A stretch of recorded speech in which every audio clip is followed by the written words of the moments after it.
Hello friends, स्वागत है आपका इंजीनियरिंग एट मूवमेंट चैनल पे। इस लेक्चर में हम पढ़ेंगे मॉनिटरिंग इक्विपमेंट और मेजरिंग इक्विपमेंट के बारे में और इनके बीच के डिफरेंस के बारे में।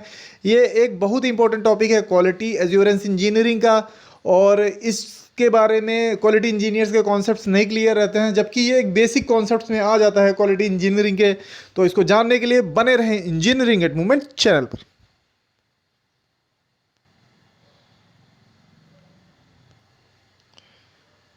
दोस्तों, मॉनिटरिंग इक्विपमेंट हमारे प्रोसेस के पैरामीटर्स को ऑब्जर्व करने के लिए यूज़ होते हैं, और ये चेक करने के लिए यूज़ होते हैं कि प्रोसेस एज पर रिक्वायरमेंट चल रहा है कि नहीं चल रहा है।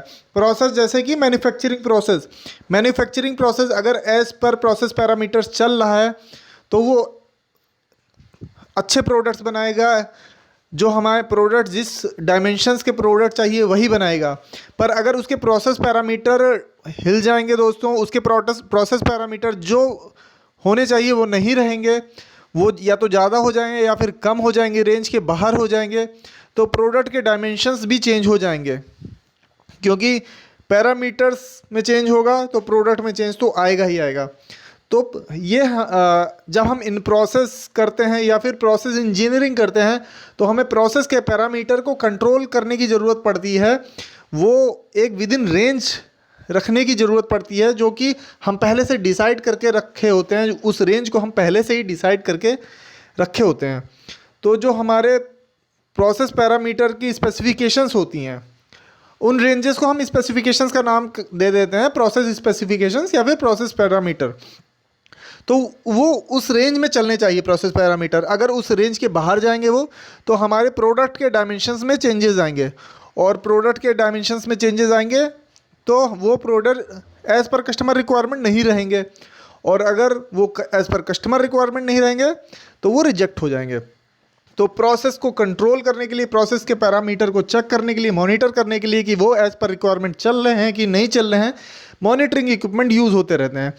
और इसके एग्जांपल जैसे कि प्रेशर गेज या फिर टेम्परेचर गेज। जब भी कोई प्रोडक्शन प्रोसेस चलता है तो मशीन्स पे प्रेशर गेज और टेम्परेचर गेज तो लगे ही रहते हैं, तो वही मॉनिटरिंग इक्विपमेंट में आ गए। अच्छा दोस्तों, ये चीज़ जानने वाली है कि जो हमारे प्रोसेस पैरामीटर होते हैं वो ज़्यादातर बहुत फ्लक्चुएट होते हैं, क्यों due to 4M man material machine method, and 5th M ये हो गया कि mother nature. 5th M mother nature हो गया, यानी क्लाइमेटिक चेंजेस से भी हमारे प्रोसेस पैरामीटर कई बार चेंज हो जाते हैं।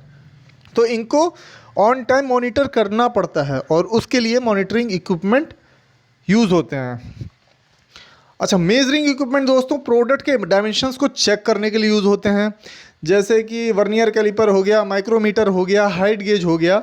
तो ये प्रोडक्ट के डायमेंशंस को चेक करने के लिए यूज़ होते हैं। जो प्रोडक्ट एक बार बन गया है दोस्तों, उसके डायमेंशंस तो चेंज होंगे नहीं, तो इसमें ज़्यादा फ्लक्चुएशंस नहीं होते हैं। प्रोडक्ट डायमेंशंस में जो बने बनाए प्रोडक्ट हैं उनके डायमेंशंस में फ्लक्चुएशंस तो होते नहीं हैं, इसलिए प्रोडक्ट के डायमेंशंस को चेक करने के लिए मेजरिंग इक्विपमेंट यूज़ होते हैं।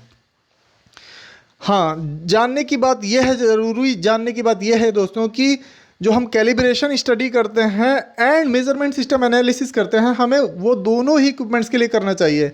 यानी मॉनिटरिंग इक्विपमेंट के लिए भी करना चाहिए और मेजरिंग इक्विपमेंट के लिए भी करना चाहिए। ये हमारे मॉनिटरिंग इक्विपमेंट है प्रेशर गेज और टेम्परेचर गेज, और ये हमारे मेजरिंग इंस्ट्रूमेंट हैं वर्नियर कैलिपर, माइक्रोमीटर। ऐसे कई और भी होते हैं, ये मैंने कुछ एग्जांपल्स लिए हैं। तो दोस्तों, ये जो टॉपिक है एक basic concept of quality engineering में आता है, पर क्वालिटी इंजीनियर्स को इसके बारे में नहीं पता होता है। तो आई होप आपको मेरा ये लेक्चर पसंद आया होगा फ्रेंड्स। मैं इंजीनियरिंग एट मूवमेंट चैनल पे ऐसे और भी लेक्चर आपके लिए लाता रहूँगा, तो चैनल को सब्सक्राइब करें और मेरे वीडियोस को लाइक और शेयर करें। Thank you.